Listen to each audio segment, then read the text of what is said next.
আবারও বাহুবলী রূপে প্রভাস। অবশেষে শেষ হলো এক দশকের অপেক্ষা। বাহুবলীর ভক্ত অনুরাগীরা দীর্ঘদিন ধরে যে মুহূর্তের জন্য অপেক্ষা করছিলেন তা এবার বাস্তবে রূপ নিল। গত মঙ্গলবার উন্মোচিত হলো বহুল প্রতীক্ষিত সিনেমা বাহুবলী দ্য এপিকের অফিসিয়াল ঝলক। প্রকাশের সঙ্গে সঙ্গেই সোশ্যাল মিডিয়া এবং সিনেমা প্রেমীদের মধ্যে ব্যাপক আলোড়ন সৃষ্টি করেছে।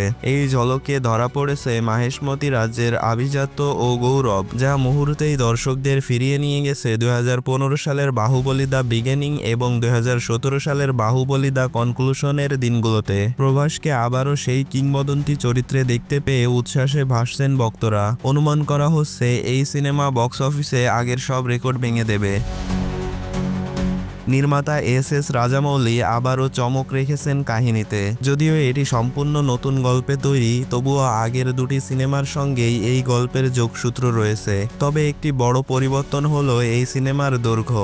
জানা গেছে বাহুবলী দ্য এপিকের দৈর্ঘ্য হবে 5 ঘন্টা 27 মিনিট। এটি কোনো সাধারণ এক্সটেন্ডেড কাট নয়, বরং অবিচ্ছিন্ন গল্প বলার এক অনন্য প্রচেষ্টা। যেখানে অধিকাংশ সিনেমা সীমাবদ্ধ থাকে 2 থেকে 3 ঘন্টার মধ্যে, সেখানে এত বড় দৈর্ঘ্যের সিনেমা দেখার জন্য দর্শকদের ধৈর্য ও মনোযোগের পরীক্ষা নেবে এটি। প্রসঙ্গত, আগের দুই সিনেমা বক্স অফিসে নজির গড়েছিল। বাহুবলী দ্য বিগিনিং আয় করেছিল 650 কোটি টাকা, আর দ্বিতীয় অংশ বাহুবলী দ্য কনক্লুশন আলোড়ন ফেলে দিয়েছিল বিশ্বজুড়ে, যার ব্যবসার অঙ্ক ছিল প্রায় 1788 কোটি টাকা।